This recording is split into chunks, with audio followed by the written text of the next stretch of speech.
ગીર સોમનાથ જિલ્લાના ઉનાના દલિત કાંડના ચુકાદા બાદ રાજકીય પ્રતિક્રિયાઓ સામે આવી રહી છે. વડગામના ધારાસભ્ય અને કોંગ્રેસ પક્ષના કાર્યકારી પ્રમુખ જિગ્નેશ મેવાણીએ બનાસકાંઠા પાલનપુર સર્કિટ હાઉસ ખાતે પ્રેસ કોન્ફરન્સ યોજી આ ચુકાદા અંગે પોતાની પ્રતિક્રિયા વ્યક્ત કરી હતી. ઉનાની ચકચાર જગાડનારી ઘટના આજથી બરાબર 10 વર્ષ પહેલા 2016ના જૂન જુલાઈમાં બની. ઉનાની બજારમાં જાતે બની બેઠેલા કેટલાક ગૌરક્ષકો જે મૂળ તો અસામાજિક તત્વો હતા એ લોકોએ મોટા સમજવાળા ગામના બાલુભાઈ સરવૈયા, એમના દીકરાઓ, એમના પરિવારજનોને જે ગાયનું સિંહે મારણ કર્યું હતું એ ગાયના નામે એમની ઉપર હિંસા કરી ઉનાની બજારમાં ધોળા દિવસે ગાડી સાથે બાંધી અમાનવી રીતે જાણે એમનો જીવ લઈ લેવાનો હોય, જાણે એમની હત્યા કે ખૂન કરવાનો હોય એવા આશયથી એક ષડયંત્રના ભાગરૂપે એમની ઉપર હુમલો કર્યો.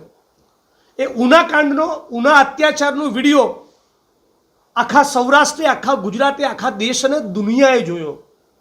એને એટલા ગંભીર પ્રત્યાઘાતો પડ્યા કે વિપક્ષના અનેક નેતાઓ, સન્માનની રાહુલજી સહિત, એ ઉનાના પીડિતોને મળવા ગયા હતા. તત્કાલીન મુખ્યમંત્રી આનંદીબેન પટેલ પણ ઉના ગયા હતા. અમદાવાદથી ઉના સુધીની એક ઐતિહાસિક દલિત અસ્મિતા યાત્રા, 400 કિલોમીટરની પદયાત્રા, વાહન યાત્રા અમે પણ કરી અને 15મી ઓગસ્ટનો તિરંગો ઉનાની ધરતી પર લહેરાવ્યો હતો કે આ ઉના, આ ગુજરાત, આ દેશના ગરીબોનું, પીડિતોનું, શોષિતોનું, વંચિતોનું, દલિતોનું પણ છે. આજે ઘટનાને બરાબર 10 વર્ષ થયા.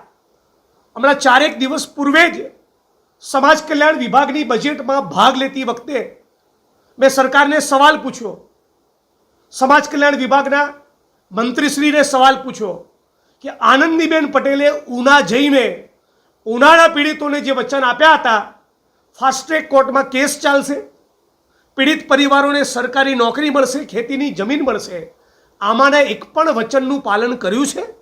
સરકાર પાસે કે મંત્રી પાસે કોઈ જવાબ નહોતો.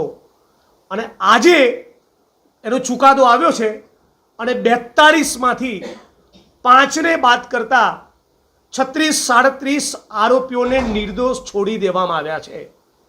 ઉનાના જે પરિવારજનો ઉપર બાલુભાઈ સરવૈયા, વશરામભાઈ, રમેશભાઈ સરવૈયા, એ પરિવાર પર જે હુમલો થયો, જે હુમલાનો ભોગ બન્યા, એ પૈકીના વશરામભાઈ સાથે મારી હમણાં જ વાત થઈ. એમણે કહ્યું કે ફરી એકવાર અમારા જીવનું જોખમ ઊભું થશે, અમને હવે ઉનામાં રહેવાનું મન ના થાય એવી પરિસ્થિતિનું નિર્માણ થશે. ઓલરેડી ગઈકાલે કેટલાક લોકોએ વિડીયો અને રીલ બનાવી જોયું, અમારું શું ખાડી લીધું એ પ્રમાણેની આડકતરી ચેલેન્જ અમને ઓલરેડી આપી દીધી.